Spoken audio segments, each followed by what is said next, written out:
Ntendeeza Kristo era neebaza Katonda olw'ekirabo eky'obulamu kyawadde ggwe wamu nange okuba nti n'olunaku olwa tukyasobola okwatulira ddala nti Yesu ye Mukama. Amanya nga bulijjo Mazima Kenneth era nga neebaza Katonda olw'obulamu bwo, famire yo n'olw'emirimu egy'emikono gyo. Olunaku olwali tugenda kubeera nga tweyongerayo mu kuyiga kwe tuli okola mu kitabo kino eky'Abefeso essula ya 2 olunyiriri lwa 14 paka lwa 16 nga tutunulira omutwe gwe tuyita nti Kristo ye yagula eddembe lyaffe.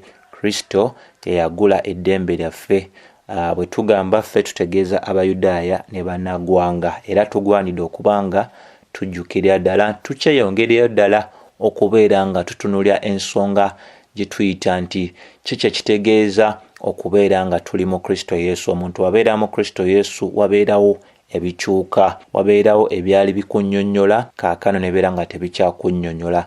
Era nga bwe twalaba luli nti ebyo byali bitwawukanya, ebyali bituviirako kubanga tuli bantu abaali baboolebwa nga Bannagwanga, kaakano bisikiziddwa okubeera nga kati twaleetebwa okubanga tubeera kumpi ne Mukama Katonda waffe kuyita mu musaayi gwa Mukama waffe Yesu Kristo. Era nga bwe twalaba nti okufa n'okubonaabona okwa Mukama waffe Yesu Kristo kuyita mu musaayi gwe ogwayiika kitegeereza ddala nti Abayudaaya wamu ate era ne Bannagwanga kaakano baleeteddwa wamu. Kati tulina enkolagana wakati waffe n'Abayudaaya ne Bannagwanga, tuli bantu ba Katonda. Kwo kwonna okwenyumiriza okwali okw'Abayudaaya kwakomezebwa okuyita mulimo ogwa Mukama waffe Yesu Kristo. Era kaakano twagala okubeera nga tuteeka essira lyaffe ku nsonga eyo gye tuyita ey'emirembe, nga tugambira ddala obanga twebuuza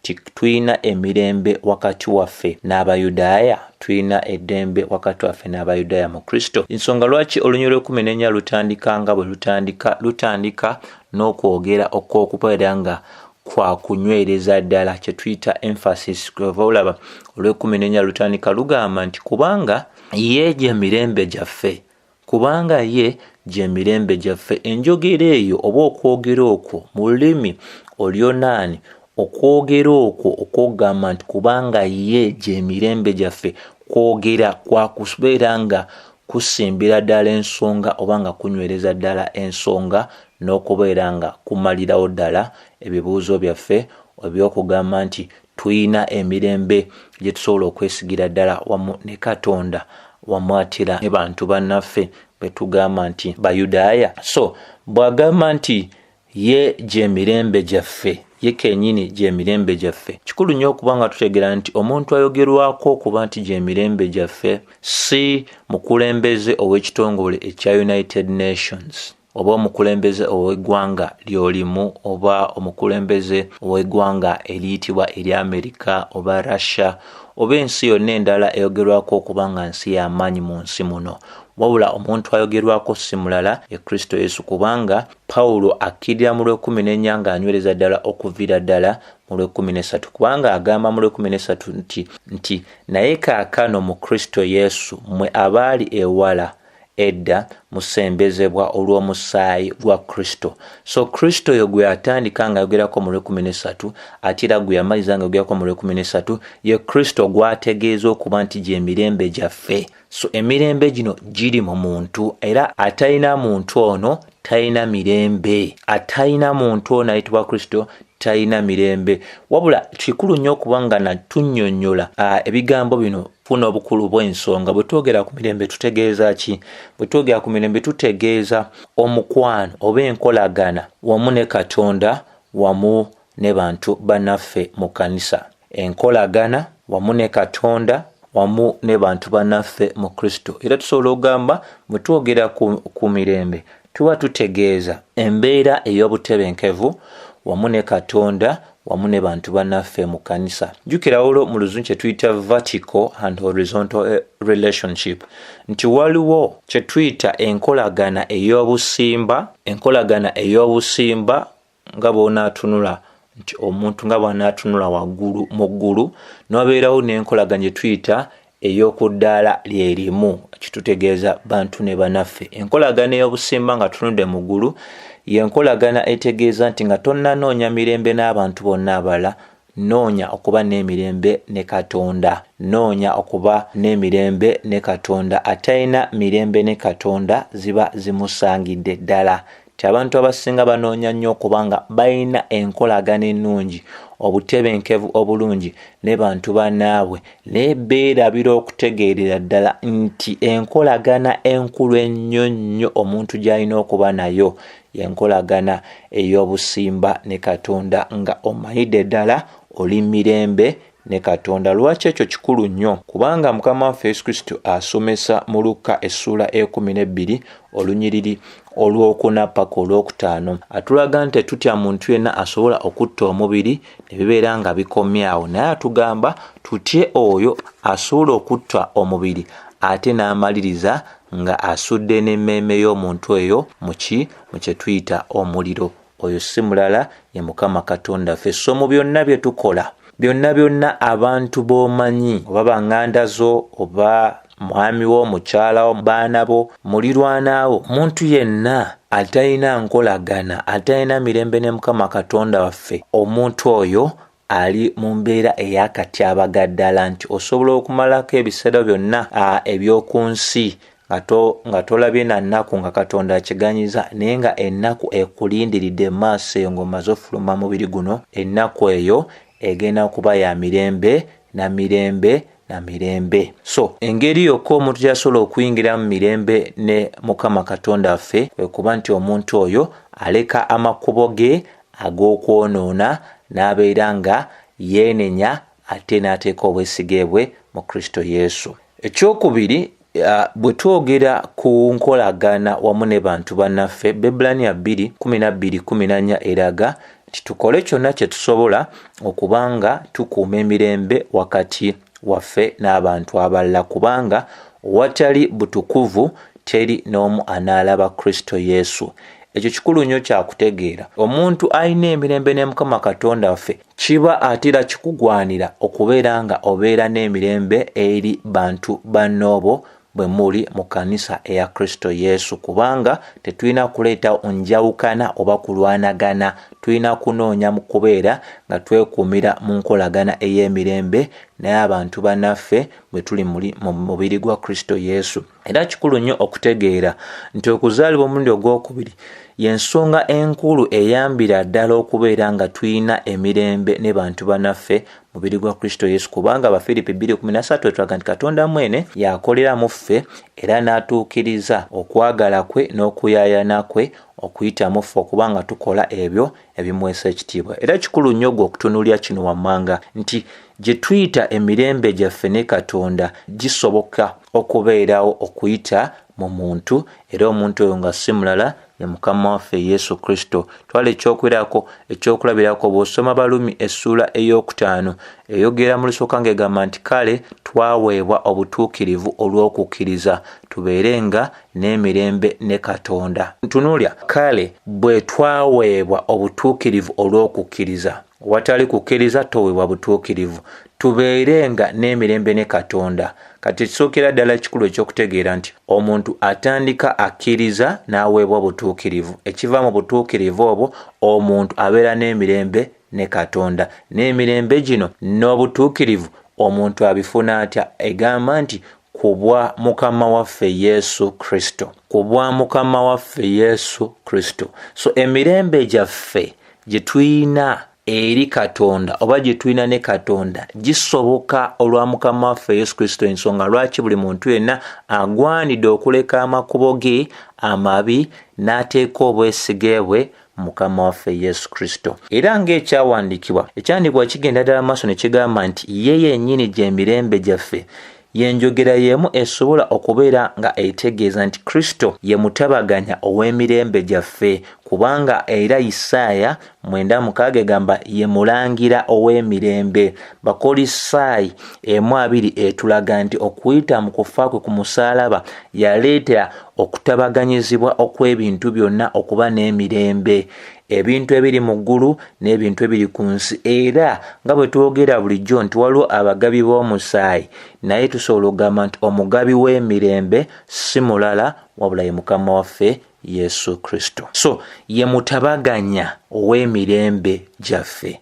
Owatali Kristo tetusobola kuba na mirembe ne Katonda omutukuvu, tetusobola kuba na mirembe n'abantu bannaffe mu kkanisa ya Mukama waffe Yesu Kristo. Ensonga ey'okubiri gye tusobola kubanga naye atera tugiteerako ddala amaaso gaffe n'okuba nga tunnyonnyolera ddala mu lunyiriri luno olw'e14, Bayibuli kwegamba nti eyafuula byombi ekimu. Mu nzivuni ddala y'emu ku njoga gisobola okugamba no eyafuula bombi ekimu, kitegeeza Abayudaaya ne Bannagwanga. So Bayibuli bwetugamba nti eyafuula bombi ekimu, kitegeeza nti okuyita mu mulimo Kristo Yesu gwe yakola ku musaalaba yaleeta okwegatta okw'Abayudaaya ne Bannagwanga. Okuyita mulimo Kristo Yesu gwe yakola ku musaalaba yaleeta okwegatta okw'Abayudaaya ne Bannagwanga. Ffenna tumaide ddala mu Yokaana 10:16 Mukama waffe Yesu Kristo yayogera ti waliwo endiga endala ezitali ez'ekisibo kino eziri eyo, nazo zirina okuleeta zibeere ekitundu ku kisibo kino. Ekisibo ekisooka kye kya Isirayiri, ekisibo ekyokubiri kye kya Bannagwanga. Mu Isirayiri mulimu abalonde ba Katonda ne mu Bannagwanga mulimu abalonde ba Katonda. Era y'ensonga y'emu gye tugenda ddala mu maaso n'okuba nga tulaba mu Yokaana 11:5 paka 5:52 nti ensonga y'emu eyaleeta Kristo Yesu okubeera nga atabaganya Abayudaaya wamu ne Bannagwanga okuyita mu mulimo gwe. Era abantu abatwogerako abatabaganyizwa be bantu abaali bakola ki? Baamuweebwa kitaawe nga ekirabo. So kikulu nnyo kyakutegeera nti okuyita mulimo gwa Kristo Yesu bombi abayitibwa Abayudaaya ne Bannagwanga kaakano yabafuula kimu. So twafuulibwa kimu mu kkanisa ya Kristo Yesu, awatali kwawula musibe, awatali kwawula kwatali musibe, awatali kwawula wa ddembe, awatali kwawulamu oyo atali wa ddembe, awatali kwawulamu olulimi luno oba olulimi luliso, tuli kimu. Era ng'ekigendera kye ky'okubeera nga tumalawo embeera ey'okulwanagana ne bantu bannaffe mu kkanisa eya Mukama waffe Yesu Kristo. Ekyokusatu kye tulaba mu lunyiriri lw'14 y'ensonga eno egamba nti n'amenyawo ekisenge ekyali wakati, n'amenyawo ekisenge ekya wakati ekyawula. Kati ebintu bino bye byaviirangako obutabanguko wakati w'Abayudaaya ne Bannagwanga, naye okuyita mulimo gwa Mukama waffe Yesu Kristo, ekisenge ekyo ekya wakati ekyawula wakati w'Abayudaaya ne Bannagwanga, okuyita mu mubiri gwe nga bwe yeewaayo nga ssaddaaka, yamenyawo ekisenge ekya wakati, ekisenge kye ekya wakati ekyawula. Bwe twogera ku kisenge kye ekya wakati ekyawula kitegeeza ki? Tubeera twogera ku kisenge mu yeekaalu ey'Abayudaaya ekyali kyawula ekifo eky'Abannagwanga okuva ku kifo ekitukuvu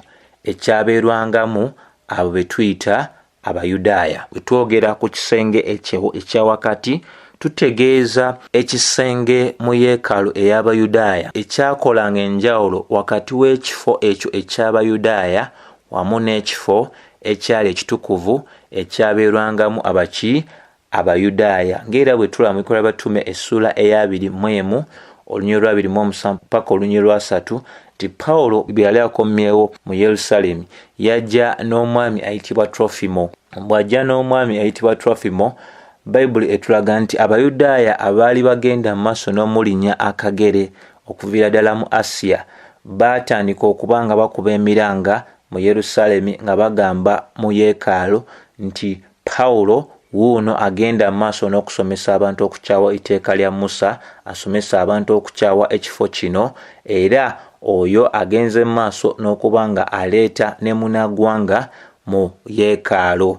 Era Bayibuli etugamba ne wabeerawo okuyoogaana okw'amaanyi, abantu bonna ne beekungira wamu ne bakwata Pawulo ne bamufulumya ne bamusuula ebweru, era nga baali bagenderedde okumutta. Awo ekigambo bwe kyatuukira ku mukulu yali akulira eggye ery'Abaruumi, n'ajja Katonda era nga bwe yaganya n'abeera nga akozesebwa okuyamba Pawulo okumugyayo okuva mu kwegugunga okw'abantu abangi, kubanga kyali nti munnaggwanga yenna eyali agenze maaso n'okukwatibwa mu kifo ekitukuvu ekyabeerwangamu Abayudaaya yali waakuttibwa. Kati Pawulo baali bamulanga kubeera tiyali avodde nnyo ye ng'Omuyudaaya okukwata omuntu ataali mukomole ate n'amuleeta mu kifo ekyayawulanga Abayudaaya ku bannaggwanga, ekifo ekyali ekitukuvu. So mu kubeera nti Abayudaaya baaleetebwa wamu ne bannaggwanga, ekyo kitegeeza nti n'ekyo ekifo ekyowakati ekyaleetanga okwawula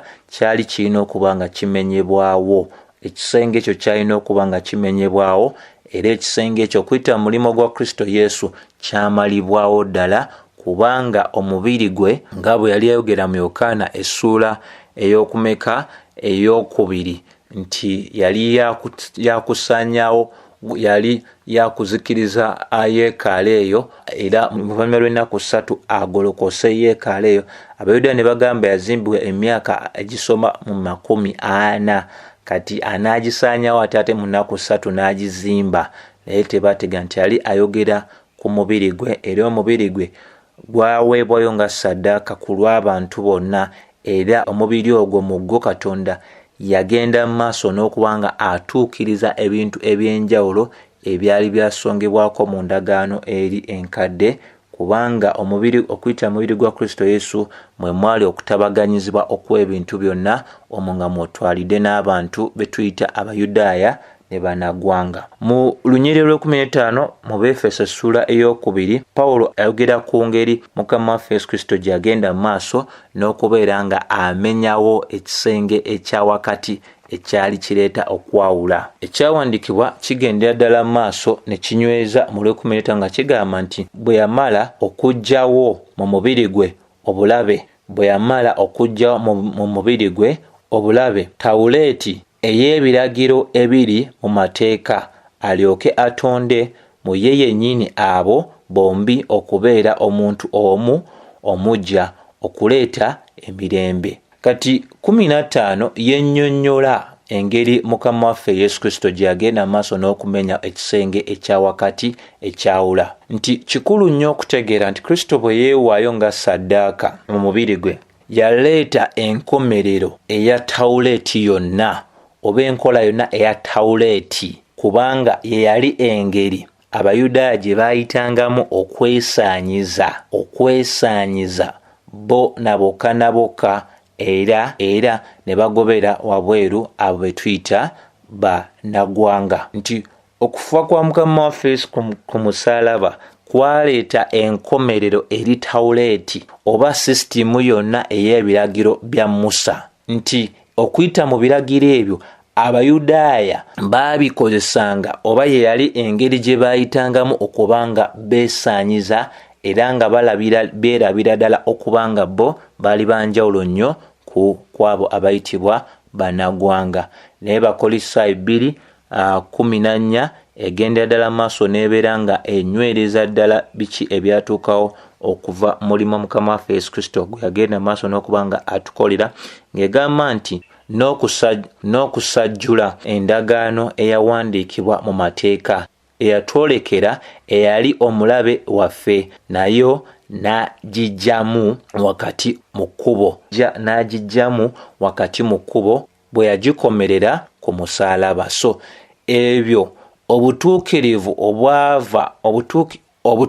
obwasabibwanga amateeka Mukama waffe Yesu Kristo yagenda maaso n'okuba nga abutuukiriza bonna. Balumi 10:4 eraga nti Kristo y'enkomerero y'amateeka obutuukirivu okuweebwa omuntu yenna akkiriza.